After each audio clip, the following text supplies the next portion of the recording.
ಒಂದು ಕಳ್ಳರ ಗ್ಯಾಂಗು ದೊಡ್ಡ ದೊಡ್ಡ ಬ್ಯಾಂಕುಗಳನ್ನ ಲೂಟಿ ಮಾಡೋದಿಕ್ಕಾಗಿನೇ ನಿಂತ್ಕೊಳ್ಳುತ್ತೆ. ಅದೇ ರೀತಿ ಎಷ್ಟೋ ಬ್ಯಾಂಕ್ಗಳನ್ನ ದರೋಡೆ ಮಾಡಿ ಕೋಟಿ ಕೋಟಿ ಹಣವನ್ನವೇ ಕೂಡ ಕದೀತಾರೆ. ಬಟ್ ಆದ್ರೆ ಆ ರೀತಿ ಕಳ್ಳತನವನ್ನ ಮಾಡ್ತಿರೋದು ನಾರ್ಮಲ್ ಆದ ಕಳ್ಳರಲ್ಲ, ಬದಲಾಗಿ ಅವ್ರೆಲ್ರುವೆ ಮಿಲಿಟರಿಯಲ್ಲಿ ವರ್ಕ್ ಅನ್ನ ಮಾಡ್ತಿದ್ದಂತಹ ಸೋಲ್ಜರ್ಗಳು. ಸೊ ದೇಶವನ್ನ ಕಾಯುವ ಸೋಲ್ಜರ್ಗಳೇ ಕೋಟಿ ಕೋಟಿ ಹಣವನ್ನ ಲೂಟಿ ಮಾಡ್ತಾ ಇದ್ದಾರೆ ಅಂದ್ರೆ ಟ್ವಿಸ್ಟ್ ಇದೆ ಅಲ್ವಾ? ಸೊ ಏನಕ್ಕೆ ಅವರು ಕಳ್ಳತನವನ್ನ ಮಾಡ್ತಿದ್ದಾರೆ ಅಂತ ಪರಿಸ್ಥಿತಿ ಸೋಲ್ಜರ್ಗೆ ಬಂದಿರೋದಾದ್ರೂ ಏನು ಅಂತ ತಿಳ್ಕೊಬೇಕು ಅಂದ್ರೆ ಕೊನೆವರೆಗೂ ಈ ವಿಡಿಯೋವನ್ನ ನಮ್ಮ ಜೊತೆಯಾಗಿನೇ ನೋಡ್ಬೇಕು. ಅಂದಾಗೆ ಮೂವಿಯ ಹೆಸರು ಬಂದು ಮರ್ಡರರ್ಸ್ ಅಂತ. ವಿಡಿಯೋಗೆ ಹೋಗೋದಕ್ಕಿಂತ ಮುಂಚೆ ನೀವಿನ್ನ ನಮ್ಮ ಚಾನೆಲ್ ಅನ್ನ ಸಬ್ಸ್ಕ್ರೈಬ್ ಮಾಡಿಲ್ಲ ಅಂದ್ರೆ ಪಟಾಪಟ ಅಂತ ಇವಾಗ್ಲೇನೆ ನಮ್ಮ ಚಾನೆಲ್ ಅನ್ನ ಸಬ್ಸ್ಕ್ರೈಬ್ ಮಾಡ್ಕೊಳ್ಳಿ. ಸರಿ ಓಕೆ, ಇನ್ನು ತಡವನ್ನ ಮಾಡದೆ ಇವತ್ತಿನ ಮೂವಿ ಒಳಗಡೆಗೆ ಎಂಟ್ರಿಯನ್ನ ಕೊಟ್ಬಿಡೋಣ. ಓಪನಿಂಗ್ ಸೀನ್ ನಲ್ಲಿ ದೇಶವನ್ನ ಕಾಯುವ ಸೋಲ್ಜರ್ಗಳು ಕಳ್ಳರಾಗಿರೋದನ್ನ ತೋರಿಸ್ತಾರೆ. ಅಂಡ್ ಇವಾಗ ಅದೇ ಕಳ್ಳರು ಸೂಪರ್ ಆಗಿನೇ ರೆಡಿಯಾಗಿ ಒಂದು ಬ್ಯಾಂಕ್ ಅನ್ನ ದರೋಡೆ ಮಾಡೋದಿಕ್ಕಾಗಿನೇ ಬಂದಿದ್ದಾರೆ. ಸೊ ಅದೇ ರೀತಿ ಪ್ಲಾನ್ ಅನ್ನ ಮಾಡ್ಕೊಂಡು ಒಂದು ಬ್ಯಾಂಕ್ ನ ಒಳಗಡೆಗುವೆ ನುಗ್ಗಿ ಡೈರೆಕ್ಟ್ ಆ ಬ್ಯಾಂಕ್ ನ ಮ್ಯಾನೇಜರ್ ನ ಖಾತೆಯನ್ನೇ ಮುಗಿಸಿ ಹಾಕ್ತಾರೆ. ಆ ನಂತರ ಇವರ ಫೈಟಿಂಗ್ ಸ್ಕಿಲ್ ಎಲ್ಲವನ್ನ ಬಳಸಿ ಆ ಬ್ಯಾಂಕ್ ಅಲ್ಲಿರುವಂತಹ ಎಲ್ಲಾ ಸೆಕ್ಯೂರಿಟಿಗಳನ್ನ ತಮ್ಮ ಕಂಟ್ರೋಲಿಗೇನೆ ತಗೋತಾರೆ. ಇದನ್ನೆಲ್ಲ ನೋಡುವ ಜನಗಳು ಒಂದು ಕ್ಷಣ ಗಾಬರಿಗೆ ಒಳಗಾಗ್ಬೇಕಾದ್ರೆ ಈ ಕಳ್ಳರು ಅವರ ಹತ್ರ ಇರುವ ಒಂದು ಡಿವೈಸ್ ಅನ್ನ ಜನಗಳ ಮಧ್ಯಕ್ಕಾಗಿನೇ ಎಸಿತಾರೆ. ಅಂಡ್ ಆ ಡಿವೈಸ್ ನಿಂದ ಒಂದು ಖಡಕಾದ ವಾಯ್ಸ್ ನಲ್ಲಿ ಈ ಜಾಗದಲ್ಲಿರುವ ಎಲ್ಲರಿಗೂ ನಿಮ್ಮ ಪ್ರಾಣದ ಮೇಲೆ ನಿಮ್ಗೆ ಆಸೆ ಇದ್ರೆ ಇದೇ ಕ್ಷಣ ನೆಲದ ಮೇಲೆನೆ ಮಲಿಕೊಳ್ಳಿ ಅನ್ನೋದಾಗಿ ಒಂದು ಆರ್ಡರ್ ಅನ್ನ ಕೊಡ್ತಾರೆ. ನೆಕ್ಸ್ಟ್ ಬೇರೆ ದಾರಿ ಇಲ್ದೆ ಈ ಬ್ಯಾಂಕ್ ಅಲ್ಲಿ ವರ್ಕ್ ಅನ್ನ ಮಾಡುವ ಎಂಪ್ಲಾಯ್ಗಳು ಸೇಫ್ಟಿ ಲಾಕರ್ ಅನ್ನ ಓಪನ್ ಮಾಡಿ ಕಳ್ಳರು ಕದಿಯೋದಿಕ್ಕಾಗಿ ದಾರಿ ಮಾಡ್ಕೊಡ್ತಾರೆ. ಸೊ ಅದೇ ರೀತಿ ಕಳ್ಳರಿವೆ ಕೂಡ ಸರಿಸುಮಾರು 50 ಕೋಟಿಗಳಷ್ಟು ಹಣವನ್ನ ಕದೀತಾರೆ. ಅಂಡ್ ಅದೇ ರೀತಿ ಆ ಹಣವನ್ನ ಪ್ಯಾಕ್ ಅನ್ನ ಮಾಡ್ಕೊಂಡು ಎತ್ಕೊಂಡು ಹೋಗ್ಬೇಕಾದ್ರೆ ಒಂದು ಮೋಷನ್ ಡಿಟೆಕ್ಟಿವ್ ಅನ್ನುವ ಒಂದು ಬಾಂಬ್ ಅನ್ನವೇ ಕೂಡ ಜನಗಳ ಮಧ್ಯಕ್ಕಾಗಿನೇ ಎಸ್ತು ನೋಡಿ. ಯಾರಾದ್ರೂ ಮೇಲೆ ಎದ್ದು ಪೊಲೀಸ್ನವರಿಗೆ ಫೋನ್ ಮಾಡೋದಿಕ್ಕೆ ಟ್ರೈ ಮಾಡಿದ್ರೆ ಕೇವಲ 5 ನಿಮಿಷಗಳಲ್ಲಿ ಬಾಂಬ್ ಬ್ಲಾಸ್ಟ್ ಆಗುತ್ತೆ ಅನ್ನುವ ಒಂದು ವಿಷಯವನ್ನ ಹೇಳ್ತಾರೆ. ನಂತರ ಕಳ್ಳರ ಲೀಡರು ಒಂದು ಸಿಸಿ ಕ್ಯಾಮ್ರಾವನ್ನ ಗುರಾಯಿಸಿ ನೋಡಿ ಡೈರೆಕ್ಟ್ ಗನ್ನನ್ನ ತೆಗೆದು ಆ ಕ್ಯಾಮ್ರಾವನ್ನುವೆ ಶೂಟ್ ಅನ್ನ ಮಾಡಿ ಹಾಕ್ತಾನೆ. ನಂತರ ನೋಡ್ತಿದ್ದಾಗೆ ಕಳ್ಳರ ಗ್ಯಾಂಗು ಪೂರ್ತಿಯಾಗಿನೇ ಈ ಸಿಟಿಯಿಂದ ಎಸ್ಕೇಪ್ ಆಗ್ಬಿಡುತ್ತೆ. ಸೊ ಅರ್ಧ ಗಂಟೆ ಆದ್ಮೇಲೆ ಫೈನಲ್ ಆಗಿ FBI ನವ್ರಿಗೆ ಈ ವಿಷಯ ಕೂಡ ಗೊತ್ತಾಗುತ್ತೆ. ಆದ್ರಿಂದ ಈ ಬ್ಯಾಂಕ್ ಅನ್ನ ಎನ್ಕ್ವೈರಿ ಮಾಡೋದಿಕ್ಕಾಗಿನೇ FBI ನ ಟೀಮ್ ಕೂಡ ಬರುತ್ತೆ. ಆಕ್ಚುಲ್ ಆಗಿ ಹೇಳ್ಬೇಕು ಅಂದ್ರೆ ಆ ಕಳ್ಳರು ಯಾವುದೇ ರೀತಿ ಎವಿಡೆನ್ಸ್ ಅನ್ನುವೇ ಕೂಡ ಬಿಟ್ಟಿರೋದು ಅಂದ್ರೆ ಆ ಮೋಷನ್ ಡಿಟೆಕ್ಟಿವ್ ಅನ್ನುವ ಒಂದು ಬಾಂಬ್ ಇದೆ ಅಲ್ವಾ, ಆ ಬಾಂಬ್ ನ ಮೇಲಿರುವ ಫಿಂಗರ್ ಪ್ರಿಂಟ್ ಮಾತ್ರನೇ ಇವರ ಹತ್ರ ಇರುವ ಎವಿಡೆನ್ಸ್. ಸೊ ಇವಾಗ ಈ ಕೇಸ್ ಅನ್ನ ಹ್ಯಾಂಡಲ್ ಮಾಡ್ತಾ ಇರುವ FBI ಆಫೀಸರ್ ಆಗಿರೋ ಜಾನಥನ್ ಅನ್ನ ತೋರಿಸ್ತಾರೆ. ಸೊ ಎನ್ಕ್ವೈರಿ ಮಾಡೋಣ ಅಂತ ಈ ಜಾಗಕ್ಕೆ ಬಂದು ನೋಡ್ಬೇಕಾದ್ರೆ ಈ ಬ್ಯಾಂಕ್ ನ ಮ್ಯಾನೇಜರ್ ಅನ್ನ ಬಿಟ್ಟು ಬೇರೆ ಯಾರಿಗೂ ಯಾವುದೇ ಪ್ರಾಬ್ಲಮ್ ಆಗಿಲ್ಲ, ಏನೂ ಆಗಿಲ್ಲ. ಸೊ ಕೇವಲ ಮ್ಯಾನೇಜರ್ ಅನ್ನ ಮಾತ್ರ ಏನಕ್ಕೆ ಸಾಯ್ತಿದ್ರು ಅನ್ನೋದಾಗಿ ಡೌಟ್ ಗಳು ಬರುತ್ತೆ. ಸರಿ ಓಕೆ, ಅವರು ಬಿಟ್ಟೋಗಿರುವ ಬಾಂಬ್ ಅನ್ನ ನೋಡೋಣ ಅಂತ ಅಲ್ಲಿ ಬಂದು ನೋಡ್ಬೇಕಾದ್ರೆ ಈ FBI ನ ಟೀಮ್ ನವರು ಇಲ್ಲಿಗೆ ಬರೋದಕ್ಕಿಂತ ಮುಂಚೆನೆ ಪೊಲೀಸ್ ಟೀಮ್ ನವರು ಬಂದು ಆ ಬಾಂಬ್ ಅನ್ನ ಎತ್ಕೊಂಡು ಹೋಗ್ಬಿಟ್ಟಿದ್ದಾರೆ.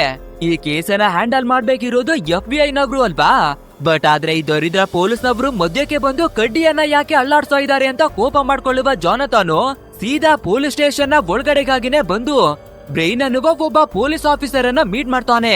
ನೋಡಿ, ನಮ್ಮ ಕೇಸ್ಗಳನ್ನ ಸಾಲ್ವ್ ಮಾಡೋದಕ್ಕೆ ನೀವೇನಿಕೆ ಬರ್ತಾ ಇದ್ದೀರಾ, ನಿಮ್ಗಾಗಿ ಅಂತ ತುಂಬಾನೇ ಕೆಲ್ಸಗಳಿದೆ ಅಲ್ವಾ, ಅದ್ರ ಕಡೆ ಗಮನ ಕೊಟ್ಟು ಅವುಗಳನ್ನ ಸಾಲ್ವ್ ಮಾಡಿ ಅನ್ನೋದಾಗಿ ಸರಿಯಾಗಿನೇ ಬೈತಾನೆ. ಅಂಡ್ ಇವಾಗ ನಿಮ್ಮ ನವರಂಧ್ರಗಳನ್ನುವೆ ಮುಚ್ಕೊಂಡು ಯಾವ ಎವಿಡೆನ್ಸ್ ಸಿಕ್ಕಿದ್ಯೋ ಅದನ್ನ ನಮ್ಮ ಕೈಗೆ ಕೊಟ್ಬಿಡಿ ಅಂತ ಕೇಳ್ಬೇಕಾದ್ರೆ ಇದನ್ನ ಕೇಳುವ ಬ್ರೈನ್ ಕೂಡ ಒಂದು ಕ್ಷಣ ಗಾಬರಿಗೆ ಒಳಗಾಗ್ತಾನೆ. ಆದ್ರೂ ಕೂಡ ನಮ್ಗೆ ಗೊತ್ತಾಗಿರುವ ಇನ್ಫಾರ್ಮೇಶನ್ ನ ಪ್ರಕಾರ ಆ ಬಾಂಬ್ ನ ಮೇಲಿರುವ ಫಿಂಗರ್ ಪ್ರಿಂಟ್ ಯಾರ್ದು ಅಂತ ಗೊತ್ತಾಗ್ಬಿಟ್ಟಿದೆ. ಆಕ್ಚುಲ್ ಆಗಿ ಹೇಳ್ಬೇಕು ಅಂದ್ರೆ ಮಿಲಿಟರಿಯಲ್ಲಿ ವರ್ಕ್ ಅನ್ನ ಮಾಡಿ ಬರ್ತಿದ್ದಂತಹ ಜೇಮ್ಸ್ ಅನ್ನುವ ವ್ಯಕ್ತಿಯದ್ದು 5 ವರ್ಷಗಳ ಹಿಂದೆ ಈ ಜೇಮ್ಸ್ ಮಿಲಿಟರಿಯಲ್ಲಿ ವರ್ಕ್ ಅನ್ನ ಮಾಡುವ ಬೇರೆಯವರನ್ನ ಕರ್ಕೊಂಡು ಒಂದು ಕಾಲೇಜ್ ನಲ್ಲಿ ಓದ್ತಾ ಇರುವ ಮಕ್ಕಳನ್ನ ಕಿಡ್ನಾಪ್ ಅನ್ನ ಮಾಡಿದಾನೆ. ಆ ನಂತರ ಅವರ ಪೇರೆಂಟ್ಸ್ ಗಳಿಂದ ಹಣಕ್ಕಾಗಿ ಡಿಮ್ಯಾಂಡ್ ಗಳನ್ನ ಮಾಡಿದಾನೆ. ಬಟ್ ಆದ್ರೆ ಸರಿಯಾದ ಟೈಮಿಗೆ ಅವರು ಹಣವನ್ನ ಕೊಡ್ದಿರೋದ್ರಿಂದ ಆ ಎಲ್ಲಾ ಮಕ್ಕಳ ಖಾತೆಯನ್ನ ಬುಡಾಯಿಸ್ಬಿಟ್ಟಿದ್ದಾರೆ. ಅಂಡ್ ಈ ವಿಷಯ ಕೂಡ ನಮ್ಮ ಪೊಲೀಸ್ ಟೀಮ್ ನವರಿಗೆ ಗೊತ್ತಾಗಿ ಆ ಲೊಕೇಶನ್ ಗೆ ಹೋಗ್ಬೇಕಾದ್ರೆ ಅಷ್ಟೊತ್ತಿಗೆ ಎಲ್ಲಾ ಮಕ್ಕಳ ಖಾತೆಯನ್ನವೇ ಕೂಡ ಮುಗಿಸ್ಬಿಟ್ಟಿದ್ರು. ಆದ್ರಿಂದ ಬೇರೆ ದಾರಿ ಇಲ್ದೆ ನಮ್ಮ ಪೊಲೀಸ್ ನವರು ಆ ಮಿಲಿಟರಿ ಅವರ ಮೇಲೆ ಅಟ್ಯಾಕ್ ಅನ್ನ ಮಾಡಿ ನಾವು ಕೂಡ ಎಲ್ಲರ ಖಾತೆಯನ್ನ ಮುಗ್ಸಾಕಿದೀವಿ. ಅಂದ್ರೆ ಆ ಟೈಮ್ ನಲ್ಲಿ ಜೇಮ್ಸ್ ಕೂಡ ತೀರೋಗ್ಬಿಟ್ಟಿದ್ದಾನೆ. ಹಾಗೆ ಜೇಮ್ಸ್ಗೂ ಕೂಡ ತಮ್ಮನನ್ನ ಬಿಟ್ರೆ ಅವನಿಗಾಗಿ ಅಂತ ಬೇರೆ ಯಾರುವೇ ಇಲ್ಲ. ಹೀಗಿರ್ಬೇಕಾದ್ರೆ ಸತ್ತಿರುವ ವ್ಯಕ್ತಿಯ ಫಿಂಗರ್ ಪ್ರಿಂಟ್ ಬಾಂಬ್ ನ ಮೇಲೆ ಬರೋದಿಕ್ಕೆ ಹೇಗೆ ಸಾಧ್ಯ ಅಂತ ಈ ಬ್ರೈನ್ ಅನ್ನುವ ಪೊಲೀಸ್ ಆಫೀಸರು ಎಲ್ಲ ವಿಷಯಗಳನ್ನ ಹೇಳ್ಕೊತಾನೆ. ಇದನ್ನ ಕೇಳುವ ನಮ್ಮ ಜಾನಥನ್ ಕೂಡ ಹಾಗಿದ್ರೆ ಈ ಎಲ್ಲ ಕೆಲ್ಸವನ್ನ ಮಾಡಿರೋದು ಆ ಜೇಮ್ಸ್ ಅವನ ತಮ್ಮನಾಗಿರೋ ರೇಂಜರೇನೆ. ಈ ರೀತಿ ಕ್ರೈಮ್ ಅನ್ನ ಮಾಡಿ ಯಾವ್ದೋ ಟೆಕ್ನಿಕ್ ಅನ್ನ ಬಳಸಿ ಅವನ ಅಣ್ಣನ ಫಿಂಗರ್ ಪ್ರಿಂಟ್ ಬರೋ ಹಾಗೇನೆ ಮಾಡಿದ್ದಾನೆ ಅಂತ ಹೇಳ್ಕೊತಾನೆ. ಅಂಡ್ ಇದೇ ರೀತಿ ಇನ್ವೆಸ್ಟಿಗೇಷನ್ ಅನ್ನ ಮಾಡ್ತಾ ಇರ್ಬೇಕಾದ್ರೆ ವೆಲ್ಸ್ ಅನ್ನುವ ಮತ್ತೊಬ್ಬ ಆಫೀಸರು ಒಂದು ವಿಷಯವನ್ನ ಹೇಳ್ತಾನೆ. ಸರ್, ಆ ಬ್ಯಾಂಕಿನಲ್ಲಿ ಕಳ್ಳತನ ನಡೀತಾ ಇರ್ಬೇಕಾದ್ರೆ ಈ ರೇಂಜರ್ ಅನ್ನುವ ವ್ಯಕ್ತಿ ಬೇರೆ ಯಾವ್ದೋ ಒಂದು ಶಾಪ್ ನಲ್ಲಿ ಕಾಣಿಸ್ಕೊಂಡಿದ್ದಾನೆ. ಒಬ್ಬ ವ್ಯಕ್ತಿ 2 ಜಾಗದಲ್ಲಿ ಇರೋದಿಕ್ಕಂತೂ ಸಾಧ್ಯ ಇಲ್ಲ ಅಲ್ವಾ? ಆದ್ರಿಂದ ಕಳ್ಳತನದಲ್ಲಿ ಈ ರೇಂಜರು ಯಾವ್ದೇ ರೀತಿ ಇನ್ವಾಲ್ವ್ ಆಗಿಲ್ಲ ಅನ್ನೋದಾಗಿನೇ ಹೇಳ್ಕೊತಾನೆ. ಇದನ್ನ ಕೇಳುವ ನಮ್ಮ ಜಾನಥನ್ಗೆ ಮತ್ತೆ ಅವನ ತಲೆ ಕೆಡೋದಕ್ಕೆ ಶುರುವಾಗುತ್ತೆ. ಖಂಡಿತ ಕಳ್ಳರ ಗ್ಯಾಂಗಿನವರು ನಮ್ಗೆ ಮೋಸವನ್ನ ಮಾಡೋದಿಕ್ಕಾಗಿ ನೋಡ್ತಾ ಇದ್ದಾರೆ. ಬಟ್ ಆದ್ರೆ ನಮ್ಮ ಇನ್ವೆಸ್ಟಿಗೇಷನ್ ಅನ್ನ ಮುಂದುವರಿಸಿ ಆ ಕಳ್ಳರನ್ನ ಹಿಡಿಯೋಣ ಅನ್ನೋದಾಗಿ ಡಿಸೈಡ್ ಆಗ್ತಾನೆ. ಇದೇ ರೀತಿ ನಮ್ಮ ಜಾನಥನ್ ಇನ್ವೆಸ್ಟಿಗೇಷನ್ ಅನ್ನ ಮುಂದುವರಿಸಬೇಕಾದ್ರೆ ಇನ್ನೊಂದ್ ಕಡೆಯಲ್ಲಿ ನಮ್ಮ ಕಳ್ಳರ ಗ್ಯಾಂಗು ಮತ್ತೊಂದು ದರೋಡೆ ಮಾಡೋದಿಕ್ಕಾಗಿ ಪ್ಲಾನ್ ಮಾಡಿದ್ದಾರೆ.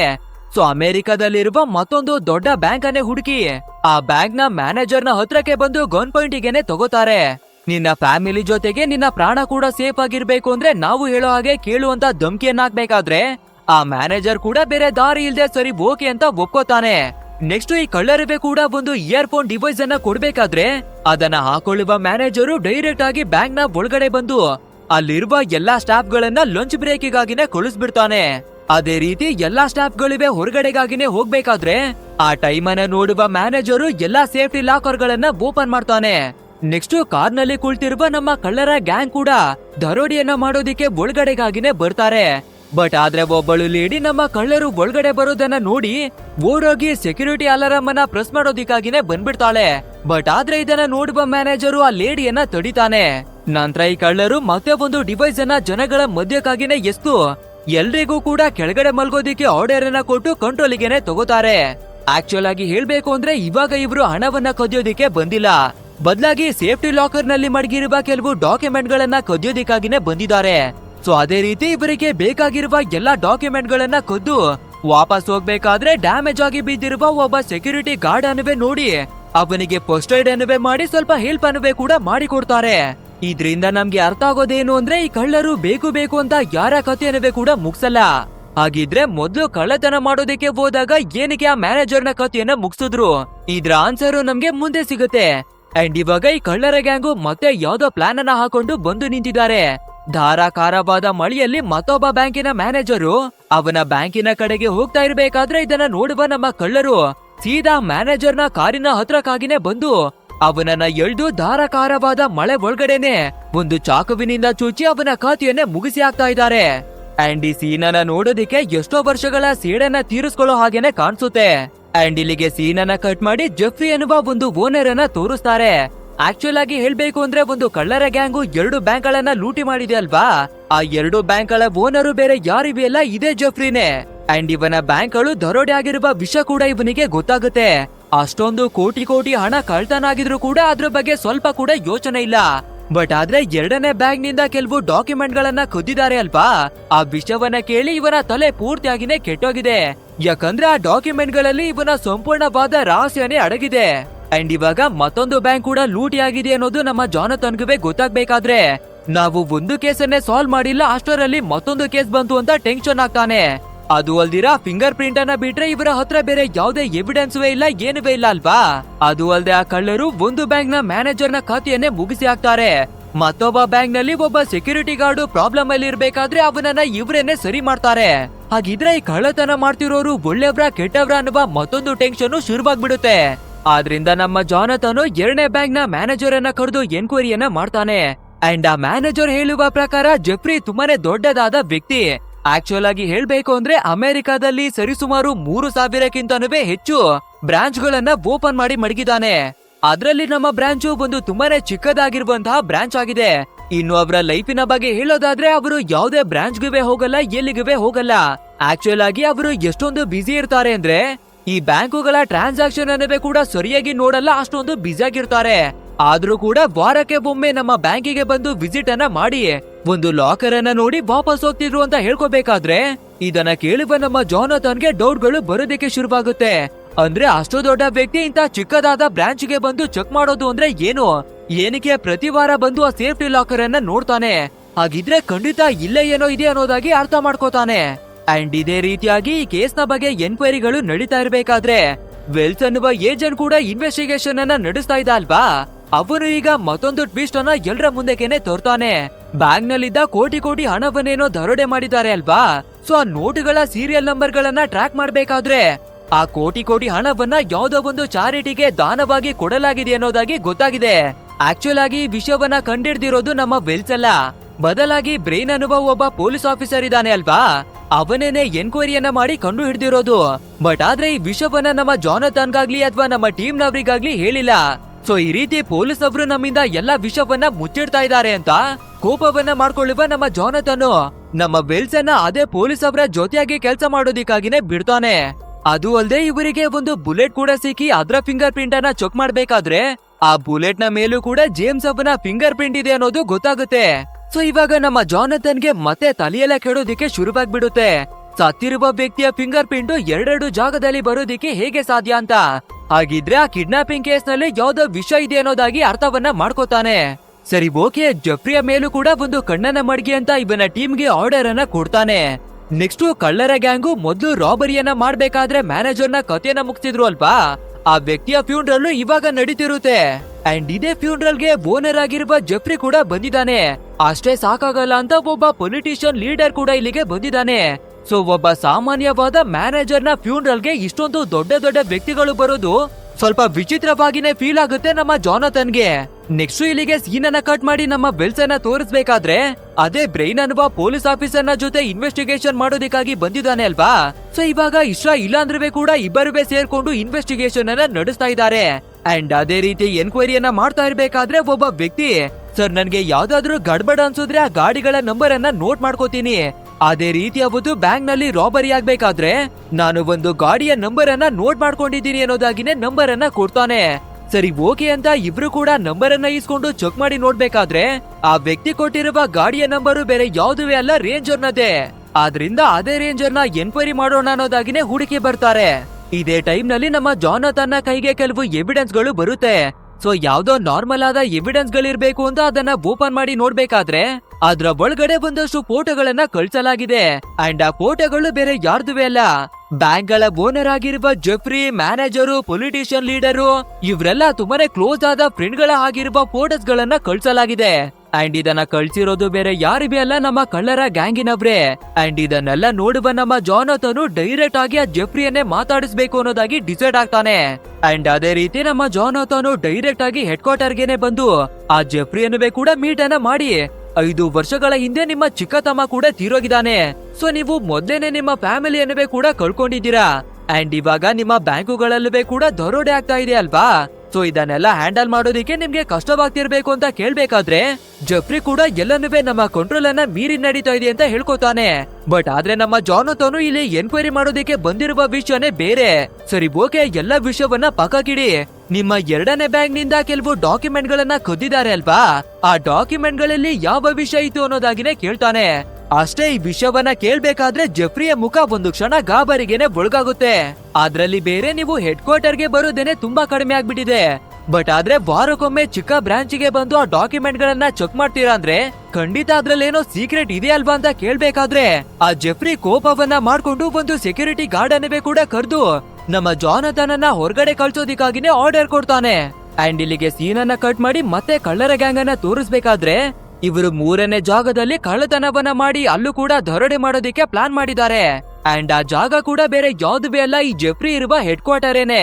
ಅಂಡ್ ಇವರು ಎಷ್ಟರ ಮಟ್ಟಿಗೆ ಪ್ಲಾನ್ ಅನ್ನ ಮಾಡ್ಕೊಂಡು ಬಂದಿದ್ದಾರೆ ಅಂದ್ರೆ ಈ ಜಾಗ ಯಾವ ರೀತಿ ಇದೆ, ನಾವು ಎಲ್ಲಿ ಹೋಗ್ಬೇಕು, ಯಾವ ಕೆಲ್ಸವನ್ನ ಮಾಡ್ಬೇಕು ಅಂತ ಎಲ್ಲವನ್ನುವೇ ಕೂಡ ಆಕ್ಯುರೇಟ್ ಆಗಿ ಪ್ಲಾನ್ ಅನ್ನ ಮಾಡ್ಕೊಂಡೇ ಬಂದಿದ್ದಾರೆ. ಅಂಡ್ ಅದೇ ರೀತಿ ಪ್ರತಿಯೊಬ್ಬ ಕಳ್ಳನುವೆ ಕೂಡ ಅವನ ಕೆಲ್ಸವನ್ನ ಸೂಪರ್ ಆಗಿನೇ ಮಾಡಿ ಮೇನ್ ಲಾಬಿಯನ್ನುವೆ ಕೂಡ ಕ್ರಾಸ್ ಮಾಡಿ ಮೇಲ್ಭಾಗಕ್ಕೆ ಬರ್ತಾರೆ. ನಂತರ ಒಂದು ಕೇಬಲ್ ಅನ್ನ ಯೂಸ್ ಮಾಡ್ಕೊಂಡು ಮಧ್ಯಭಾಗಕ್ಕೆ ತಲುಪುವಂತಹ ಒಂದು ಪ್ಲಾನ್ ಮಡಗಿದ್ದಾರೆ. ಅದು ಅಲ್ಲದೆ ನಮ್ಮ ಜಾನಥನ್ ಅನ್ನ ಸೆಕ್ಯೂರಿಟಿ ಗಾರ್ಡ್ ಗಳು ಹೊರಗಡೆಗೆ ಕರ್ಕೊಂಡು ಹೋಗ್ತಾ ಇದ್ರು ಅಲ್ವಾ. ಸೊ ಅದೇ ರೀತಿ ನಮ್ಮ ಜಾನಥನ್ ಕೂಡ ಹೊರಗಡೆಗಾಗಿನೇ ಬರ್ತಿರ್ಬೇಕಾದ್ರೆ ಈ ಕಳ್ಳರ ಗ್ಯಾಂಗಿನವರು ಇಲ್ಲಿ ದರೋಡೆ ಮಾಡೋದಿಕ್ಕೆ ಬಂದಿದ್ದಾರೆ ಅನ್ನೋದನ್ನ ನೋಡ್ಬಿಡ್ತಾನೆ.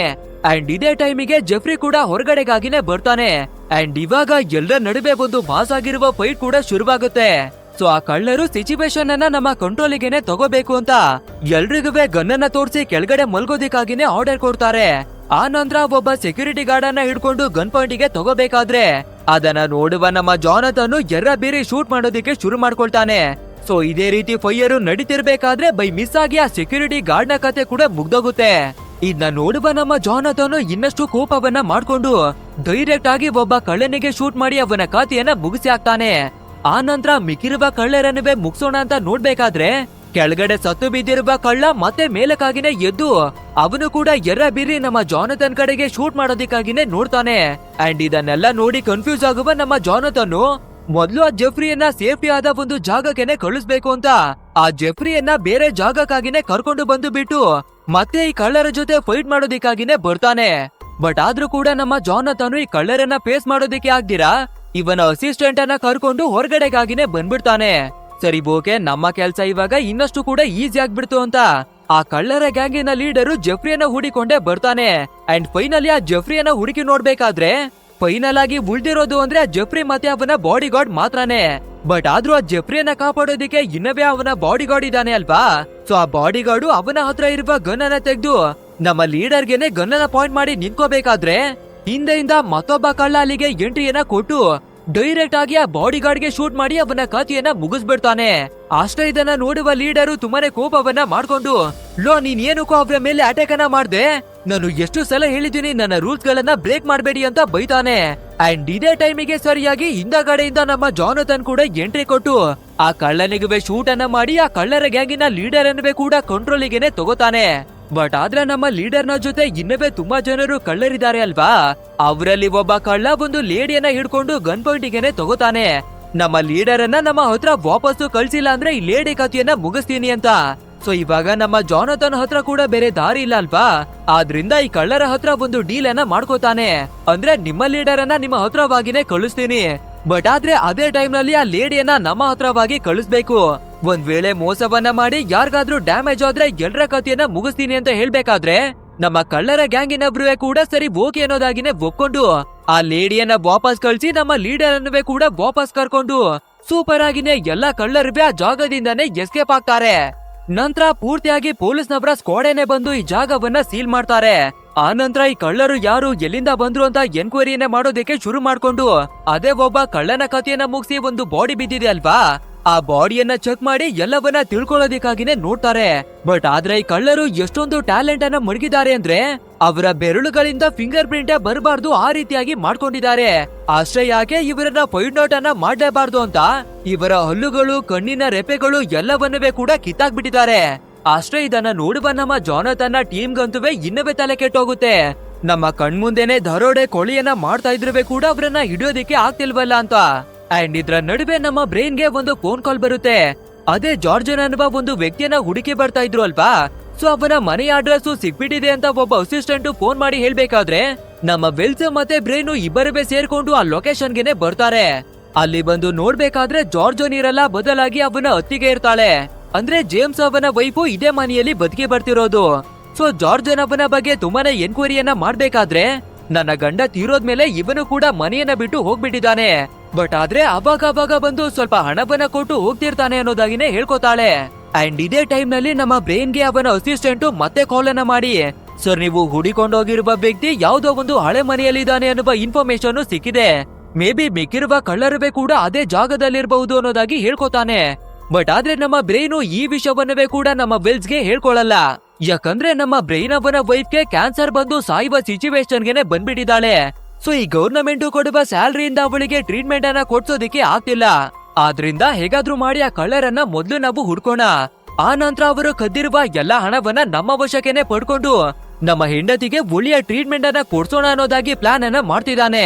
ಇಲ್ಲಿಗೆ ಸೀನ್ ಕಟ್ ಮಾಡಿ ನಮ್ಮ ಜಾನಥನ್ ಅನ್ನ ತೋರಿಸ್ಬೇಕಾದ್ರೆ ನಮ್ಮ ಕಳ್ಳರ ಗ್ಯಾಂಗಿನವರು ಇವನಿಗೆ ಮತ್ತೊಂದು ಎವಿಡೆನ್ಸ್ ಅನ್ನ ಕಳ್ಸ್ಕೊಟ್ಟಿದ್ದಾರೆ. ಸೊ ಇದ್ರಲ್ಲೇನಿದೆ ಅಂತ ಇವನು ಕೂಡ ಓಪನ್ ಮಾಡಿ ನೋಡ್ಬೇಕಾದ್ರೆ ಈ ಜೆಫ್ರಿ ಇಷ್ಟು ವರ್ಷಗಳಾಗಿ ಯಾವ ಸೀಕ್ರೆಟ್ ಅನ್ನ ಬಚ್ಚು ಮಡಗಿದ್ನೋ ಆ ಎಲ್ಲಾ ಸೀಕ್ರೆಟ್ ಅನ್ನ ಈ ಕಳ್ಳರು ಇವಾಗ ಕಳ್ಸ್ಕೊಟ್ಟಿದ್ದಾರೆ. ಆಕ್ಚುಲ್ ಆಗಿ ಹೇಳ್ಬೇಕು ಅಂದ್ರೆ 5 ವರ್ಷಗಳ ಹಿಂದೆ ಕಾಲೇಜ್ ನಲ್ಲಿ ಓದುವ ಸ್ಟೂಡೆಂಟ್ ಗಳ ಕಿಡ್ನಾಪ್ ಆಗಿತ್ತು ಅಲ್ವಾ, ಅದನ್ನ ಮಾಡ್ಸಿರೋದು ಬೇರೆ ಯಾರಿಗೂ ಇಲ್ಲ, ಇದೇ ಜೆಫ್ರಿನೇ. ಯಾಕಂದ್ರೆ ಇವನ ತಂದೆ ತಾಯಿ ತುಂಬಾನೇ ದೊಡ್ಡ ಮಟ್ಟದಲ್ಲಿ ಆಸ್ತಿಯನ್ನ ಮಡಗಿದ್ರು. ಸೊ ಇವನಿಗೆ ಒಬ್ಬ ತಮ್ಮ ಇರೋದ್ರಿಂದ ಆಸ್ತಿ ಅವನಿಗೂ ಕೂಡ ಭಾಗ ಆಗೋತೆ ಅಲ್ವಾ. ಆದ್ರೆ ಆ ರೀತಿ ಭಾಗ ಆಗೋದು ಈ ಜೆಫ್ರಿಗೆ ಸ್ವಲ್ಪ ಕೂಡ ಇಷ್ಟ ಆಗಿರಲ್ಲ. ಆದ್ರಿಂದ ಇವನ ತಮ್ಮನ ಜೊತೆಗೆ ಬೇರೆ ಸ್ಟೂಡೆಂಟ್ ಗಳನ್ನುವೆ ಕೂಡ ಕಿಡ್ನಾಪ್ ಅನ್ನ ಮಾಡಿಸ್ತಾನೆ. ನೆಕ್ಸ್ಟ್ ಡೈರೆಕ್ಟ್ ಆಗಿ ಒಬ್ಬ ಮಿಲಿಟರಿ ಆಫೀಸರ್ ನ ಹತ್ರಕ್ಕಾಗಿನೇ ಬಂದು ಸ್ವಲ್ಪ ಲಂಚವನ್ನ ಕೊಟ್ಟು ಒಂದು ಬಿಲ್ಡಿಂಗ್ ನ ಒಳಗಡೆಗೆ ಟೆರರಿಸ್ಟ್ ಗಳು ಬಂದ್ಬಿಟ್ಟಿದ್ದಾರೆ.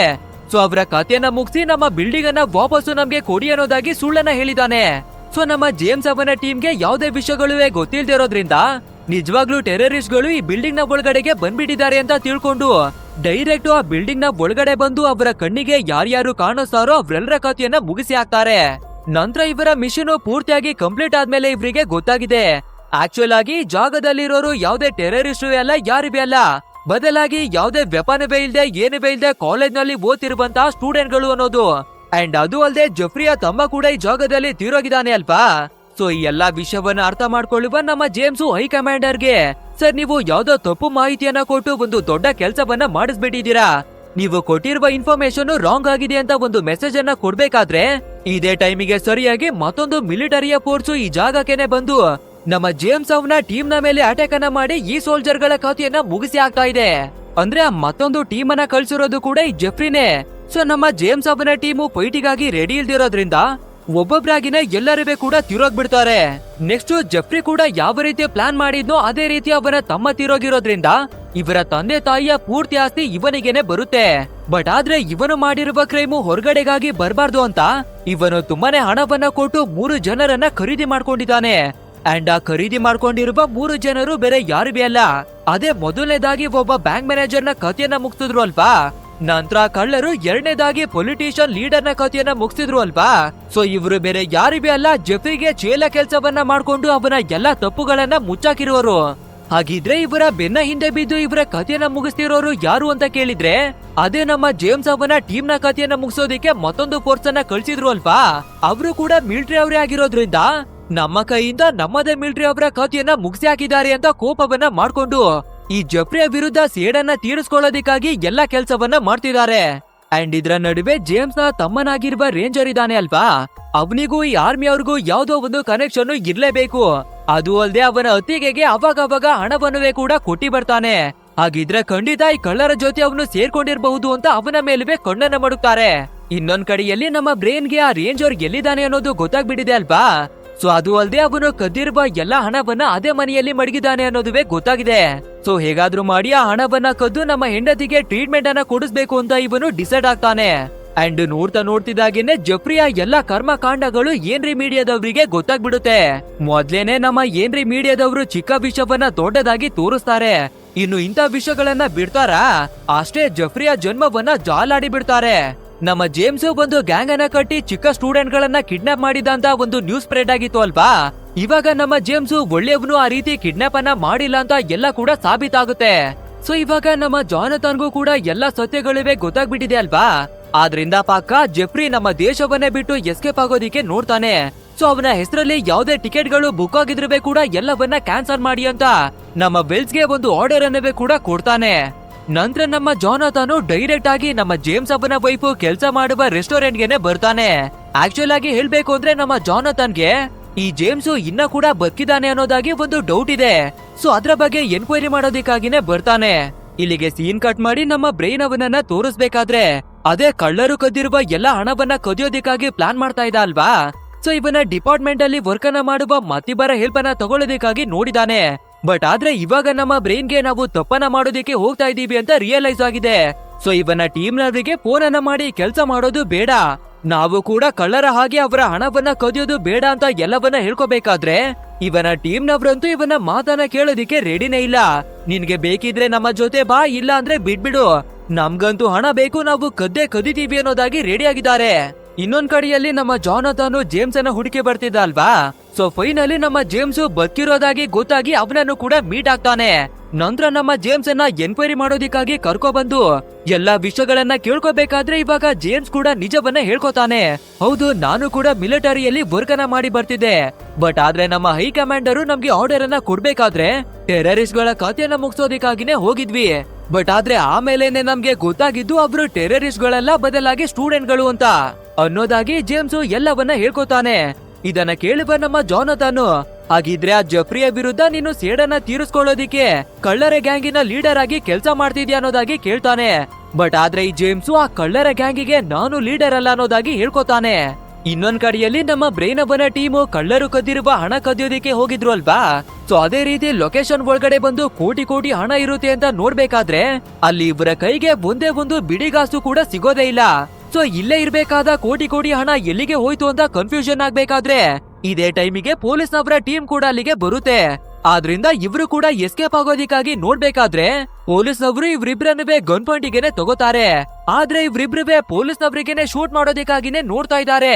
ಬಟ್ ಆದ್ರೆ ನಮ್ಮ ಪೊಲೀಸ್ನವರು ಅಷ್ಟೊಂದು ಈಸಿಯಾಗಿ ಬಿಡ್ತಾರಾ?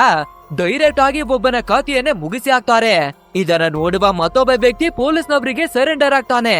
ಅಂಡ್ ಇವಾಗ ಪೊಲೀಸ್ನವರು ಜಾನಥನ್ಗೆ ಕಾಲ್ ಅನ್ನ ಮಾಡಿ ಈ ಬ್ರೈನ್ ಅವನ ಬಗ್ಗೆ ಎಲ್ಲಾ ವಿಷಯಗಳನ್ನ ಹೇಳ್ಕೊತಾರೆ.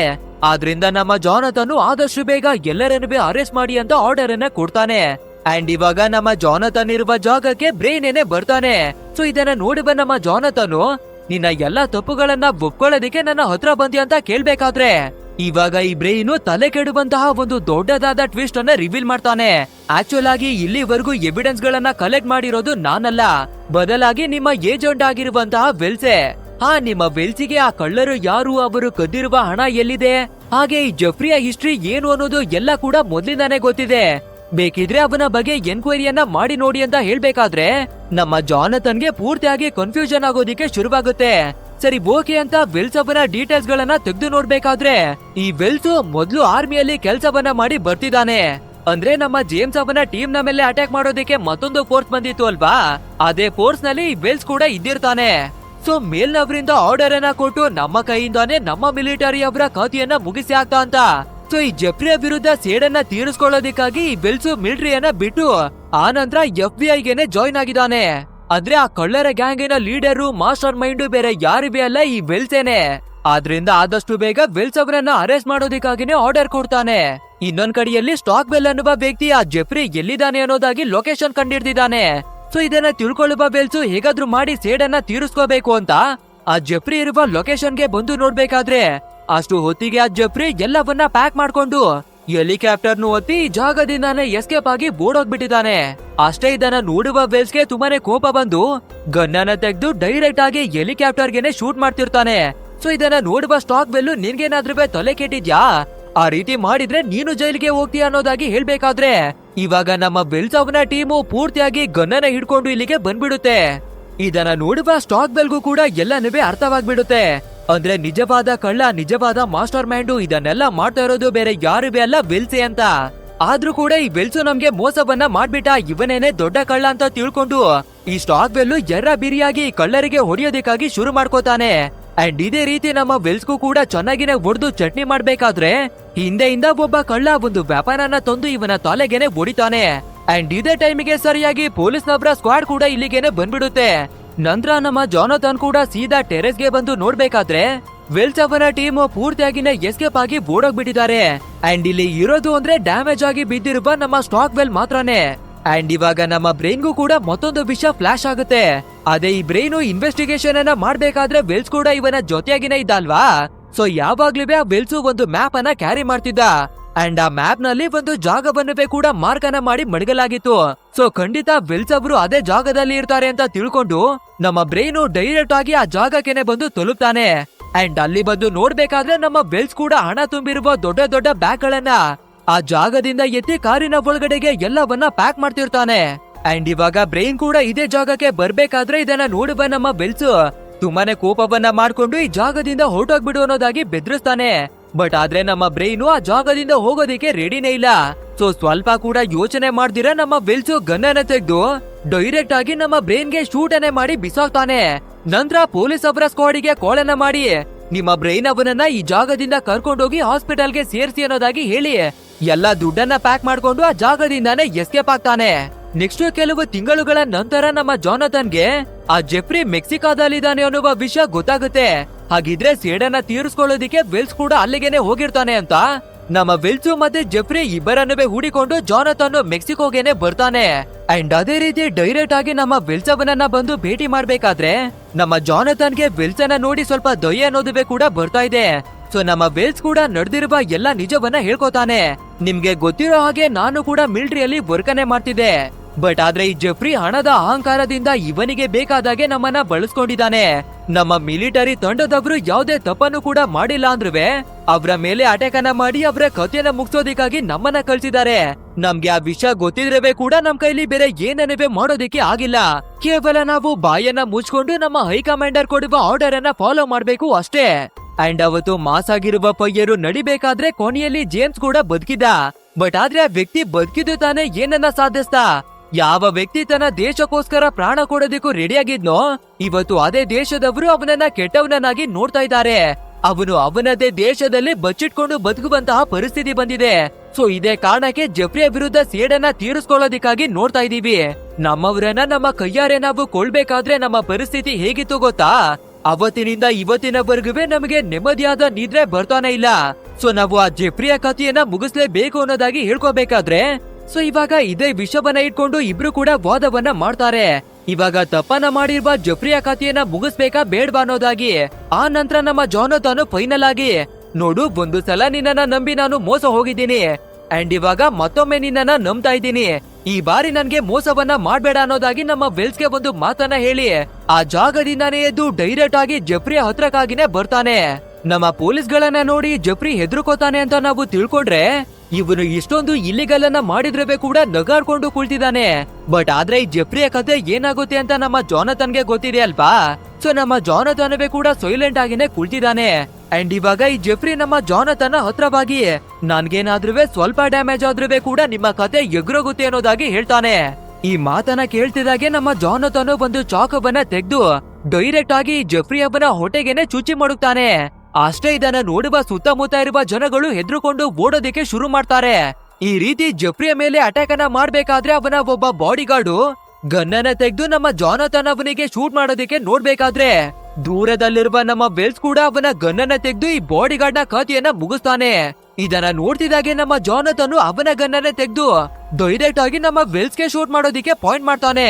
ಬಟ್ ಆದ್ರೆ ಇದನ್ನ ನೋಡುವ ನಮ್ಮ ವೆಲ್ಸ್ ಅಂತೂ ನಮ್ಗೆ ಬೇಕಾದ ನ್ಯಾಯವನ್ನೇನು ನಾನು ಪಡ್ಕೊಂಡಿದ್ದೀನಿ, ಇವಾಗ ನೀನು ಏನ್ ಬೇಕಾದ್ರೂ ಮಾಡ್ಕೊ ಅನ್ನುವ ರೀತಿಯಾಗಿ ಅವನ ಗನ್ನನ್ನ ಕೆಳಗಡೆ ಇಳಿಸಿ ಸೈಲೆಂಟ್ ಆಗಿ ನಮ್ಮ ವೆಲ್ಸ್ ಆ ಜಾಗದಿಂದಾನೇ ವಾಪಸ್ ಬರ್ತಾನೆ. ಇದನ್ನ ನೋಡುವ ನಮ್ಮ ಜಾನಥನ್ ಕೂಡ ಎಲ್ಲವನ್ನ ಅರ್ಥ ಮಾಡ್ಕೊಂಡು ಮಿಲಿಟರಿ ಆಫೀಸರ್ ಗಳಿಗೆ ತುಂಬಾನೇ ದೊಡ್ಡ ಅನ್ಯಾಯ ಆಗಿದೆ. ಸೊ ಅವರು ಎಲ್ಲಿವರೆಗೂ ಏನೆಲ್ಲ ಮಾಡಿದಾರೋ ಕೇವಲ ನ್ಯಾಯಕ್ಕಾಗಿನೇ ಮಾಡಿದ್ದಾರೆ ಅಂತ ತಿಳ್ಕೊಂಡು ನಮ್ಮ ವೆಲ್ಸ್ಗೆ ಏನನ್ನೇ ಮಾಡದೆ ಸೈಲೆಂಟ್ ಆಗಿನೇ ಬಿಡ್ತಾನೆ. ಅಂಡ್ ಇಲ್ಲಿಗೆ ನಮ್ಮ ಇವತ್ತಿನ ಸ್ಟೋರಿ ಕೂಡ ಎಂಡ್ ಆಗುತ್ತೆ. ಗಾಯ್ಸ್, ಈ ಮೂವಿ ಹೇಗಿತ್ತು ಅಂತ ತಪ್ಪದೆ ನಮ್ಗೆ ಕಮೆಂಟ್ ಮೂಲಕ ತಿಳಿಸಿ. ಹಾಗೆ ವಿಡಿಯೋ ಏನಾದ್ರೂ ಇಷ್ಟವಾಗಿದ್ರೆ ಒಂದು ಲೈಕ್ ಅನ್ನ ಕೊಟ್ಟು ಇಂಥದೇ ಅದ್ಭುತವಾದ ಮೂವಿಗಳನ್ನ ನೋಡೋದಕ್ಕಾಗಿ ನಮ್ಮ ಚಾನೆಲ್ ಅನ್ನ ಸಬ್ಸ್ಕ್ರೈಬ್ ಮಾಡ್ಕೊಳ್ಳಿ. ಸರಿ, ಓಕೆ, ಮುಂದಿನ ಒಂದು ಮಾಸ್ ಆಗಿರುವ ವಿಡಿಯೋದಲ್ಲಿ ಭೇಟಿ ಆಗೋಣ. So thanks for watching guys and take care of your self.